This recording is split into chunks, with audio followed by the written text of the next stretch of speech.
साल 2802 से गए हुए दो एस्ट्रोनॉट एडम और जैक अपनी स्पेस सूट में नजर आते हैं। वे एंकर इस नाम के एक प्लेनेट के लिए उड़ान भर रहे हैं जिसके बारे में अफवाह है कि वहां इंसान रहते हैं। हमें पता चलता है कि एक खतरनाक वायरस ने महिलाओं को पृथ्वी पर पूरी तरह से बंजर जोड़ दिया है, इसलिए दो स्टोन और इंसानों के लिए एकमात्र उम्मीद बचे हैं उनका मिशन की यात्रा करना और कुछ महिलाओं को ढूंढना। उन्होंने लड़कों के लिए पृथ्वी की यात्रा करने के लिए मनाना है। कुछ समय बाद जब इस पर स्थित शिव के पास आता है तो वह अजीब ग्रह पेटिशनर फोर्स के कारण वे अचानक खराब हो जाता है।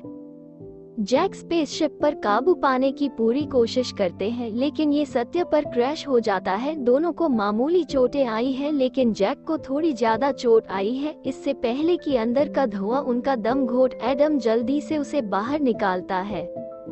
इस ग्रह का दिखाया जाता है यह एक बंजर भूमि है जिसमें हर जगह बड़ी चट्टानें हैं जिनमें फसलों के कोई लक्षण नहीं है। इस बीच एडम जैक के गांवों पर काम करता है, उसे भविष्य की सीरीज का इंजेक्शन लगाता है, अपने आप ठीक कर देता है। जैसे ही दोनों बातचीत कर रहे होते हैं अचानक के कुत्ते के भौंकने की आवाज सुनाई देती है। अब तक वे मानते थे कि इस ग्रह पर जीवन का होना सिर्फ एक अफवाह है लेकिन कुत्ते के भौंकने से उन्हें प्रेरणा मिलती है और एडम आवाज का पीछा करना शुरू कर देता है।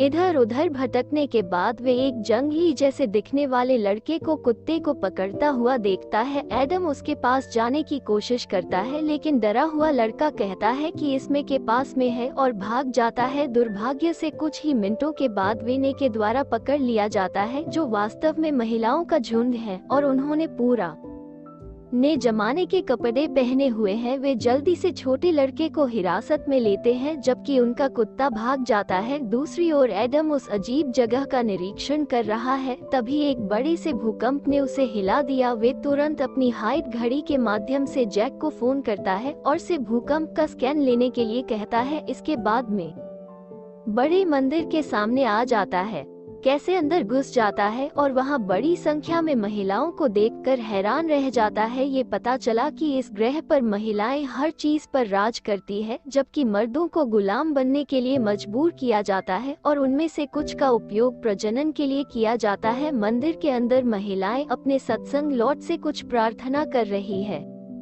में पता चलता है कि धार्मिक महिलाएं एक ऐसे ग्रुप से संबंधित है जिसको टैक्सिंग चलाती है। उसी समय भी जमीन से आता है, वो एक बड़ा सा कोबरा है। फिर हमारा परिचय ग्रह की रानी सुमेरु से होता है जो ग्रुप के काम से कम कुछ लगती है। इस बीच छोटे लड़के को कमरे में लाया जाता है। जैसा कि एडम सदमे में है, नजरों से देखता है तक सिंह ने बताया कि लड़के को सिर्फ इंदौर के लिए बलिदान किया जा रहा है। ये सुनकर लड़के की भैंस चुराने के सैनिकों में से एक है एक्शन को और उसके ग्रुप के सदस्यों से लगने लगती है। या ये पता चलता है कि मंदिर के अंदर की महिलाएं दो ग्रुप से बनी हुई है, एक जुत्ता का काम करती है और दूसरी रानी का काम करती है। दवा केने लगना जारी रहती है और अचानक सफेद झपट्टा मारता है और ग्रुप के सदस्यों में से एक को निगल लेता है। गुस्सा तक सिंह अपनी महिलाओं को पकड़ने का आदेश देती है लेकिन रानियों ने रोक देती है, ये दावा करते हुए कि यह सिविल डिफेंस स्टाफ। दोनों नेता अपनी में पड़ जाते हैं लेकिन तभी एडम जो एक कोने में छिपा हुआ है उसको अपने दोस्त का फोन आता है जो कमरे में सभी को सचेत करता है।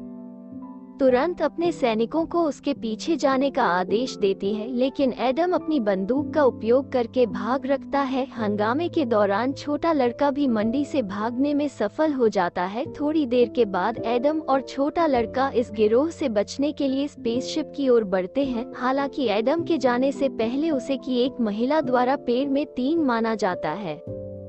फिर भी जैक और लड़के की मदद से इस पेशे के अंदर चले जाता है लेकिन 3 में सहज लगा है जिससे मैं धीरे धीरे होश खो बैठता है। बार रानी अपनी सेना के साथ आती है और टैक्सिंग के ग्रुप को जाने के लिए कहती है। पहले तो वो इनकार करती है, ये दावा करते हुए कि महिलाओं के लिए पुरुषों को मामला पूरी तरह से कानूनी है। लेकिन जब सुमो ने दावा किया कि वे रानी है और हर चीज पर उसका अधिकार है, मन मार कर चली जाती है। इसके बाद रानी स्पेसशिप में प्रवेश करती है और एलियंस का सामना करती है, वैसे कुछ निकालती है और उसे में इंजेक्ट करती है जिससे उसकी जान बच जाती है। अगले सीन में एडम और जैक को रानी के महल बनाया जाता है, प्राइवेटली मिलने में कामयाब रहे। ने बताया कि जीएसएम के अनुसार उन्हें पता चला कि ये ग्रह मर रहा है और इसके भूकंप इतनी ज्यादा पर आते हैं, ग्रह के पास बस 2 महीने ही बचे हैं, फिर ये ग्रह खत्म हो जाएगा। बाद में एडम को पूछताछ के लिए रानी के कक्ष में लाया गया। वे अपना परिचय देता है और बताता है कि वे पृथ्वी ग्रह से है। उसका ये भी दावा है कि अंतर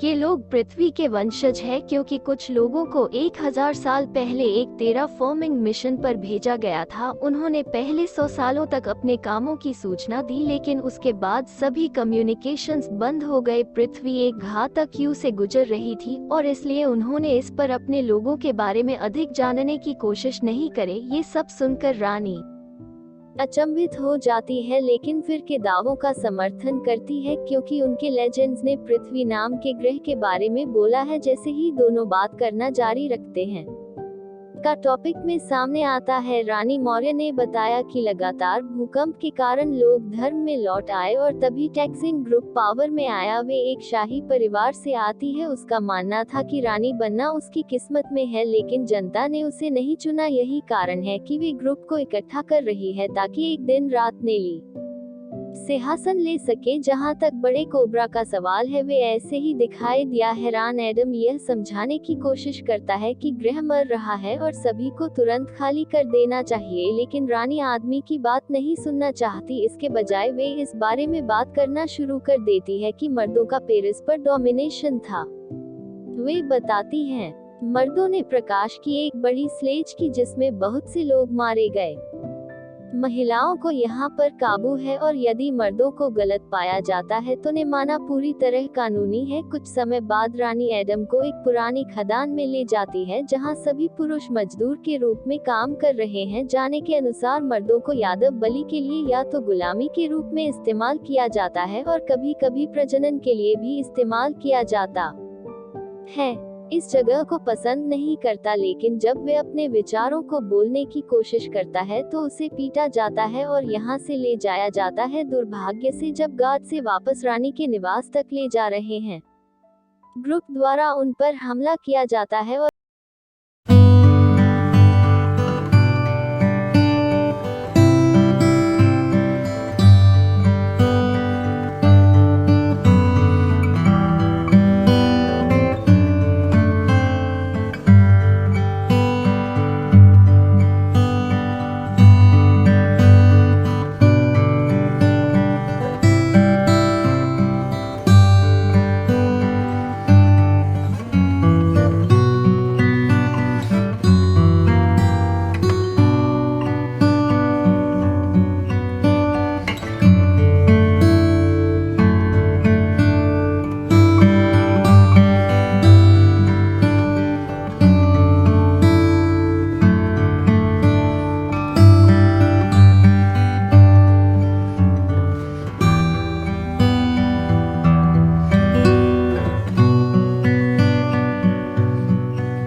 जैक और एडम अपनी यात्रा जारी रखने का फैसला करते हैं। कुछ समय बाद एडम रानी को उनके साथ आने के लिए मनाने की कोशिश करता है, यह बोलते हुए कि वह पृथ्वी पर ज्यादा सुरक्षित है। हालांकि वे इनकार करती है, यह कहते हुए लोगों पर शासन नहीं करती है लेकिन उनकी सेवा करती है। शायद वो यहाँ पर ही मानना आती है। सभी एक बड़ा भूकंप आता है जिसके कारण ग्रुप नीचे गिर जाता है। इसके साथ जैक ये रास्ता निकालता है कि ग्रह का विनाश निकट। थोड़ी देर के बाद ये लोग एक आदमी के कंकाल के सामने आता है और जब पूछा कि इसकी जांच करता है तो उसे पता चलता है कि उस व्यक्ति की मृत्यु लगभग 900 साल पहले हुई थी, उसी वर्ष जब इंसान इंटर में आया था। आगे पता करने पर उसे यह भी पता चलता है कि उस क्षेत्र में एक विस्फोट हुआ था और इसलिए शायद मर्द मारे गए। यह सुनकर रानी को पता चलता है कि यह वही रोशनी की थी जो सदियों पहले उनके पूर्वजों ने देखी थी, क्योंकि वो चमक प्राकृतिक कारणों से उत्पन्न हुई थी, यानी मध्य निर्दोष थे। इसलिए सभी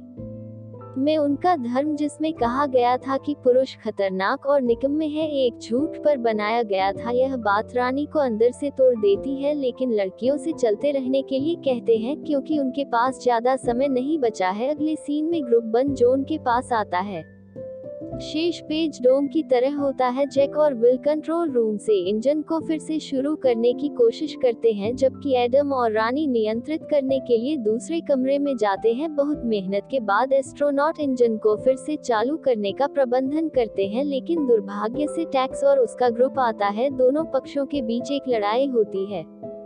एडम हाईटेक गैजेट्स के साथ ज्यादातर महिलाओं को मार देता है। अब केवल एक क्षण बची है, लेकिन वे रानी को लड़ी के लिए चुनौती देती है, जिसके लिए वो सहमत है। सबसे पहले दोनों बराबरी से लगते हैं, लेकिन जल्द ही अपनी जो तकनीकों का उपयोग करते हुए रानी जीत रही होती है। जैक्सन हमला करने के लिए अपने चालकों को आगे ले जाती है, लेकिन एक बार फिर रानी आसानी से पलट जाती है। कुछ देर के लिए सिंह को इनसे लगने के बाद रानियों से एक जनरेटर में फेंक देती है, जिससे ने गिर जाती है। फिर भी टैक्स हार मानने को तैयार नहीं है और वे रानी पर अपने चाकू से हमला करने लगती है, लेकिन बाद एडम उस पर फायर करता है, उसे हमेशा के लिए खत्म कर देता है। कंट्रोल रूम में स्पेसशिप शुरू करने में कामयाब रहा और अब यह उड़ान भरने के लिए तैयार है, यह जानने के बाद कि इस पर किसी भी अत्याचार के लिए पुरुष जिम्मेदार नहीं है। ग्रह मर रहा है। रानी भी जैक, एडम और जिले के साथ पृथ्वी की यात्रा में शामिल होने का फैसला करती है। जल्द ही स्पेसशिप उड़ान भरता है और हवा में उड़ता है। एंटर इसके सभी लोग हैरान होकर स्पेस को देखते हैं। उन्हें अपनी रानी के बिना देखकर एडम बुरा महसूस करता है और सुझाव देता है कि वे सभी को जहाज के अंदर लाएं, क्योंकि इसमें 5 लोगों के लिए पर्याप्त जगह है। जैसे दावा का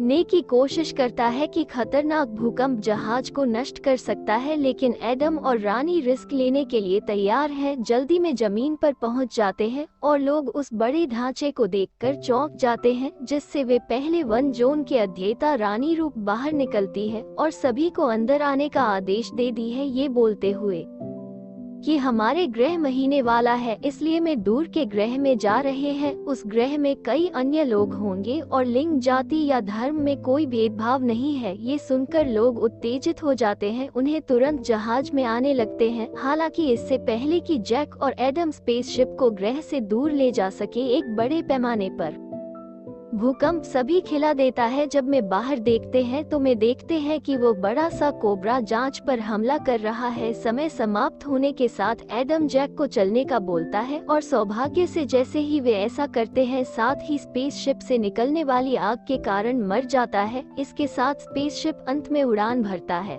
और हमेशा के लिए इस ग्रह को छोड़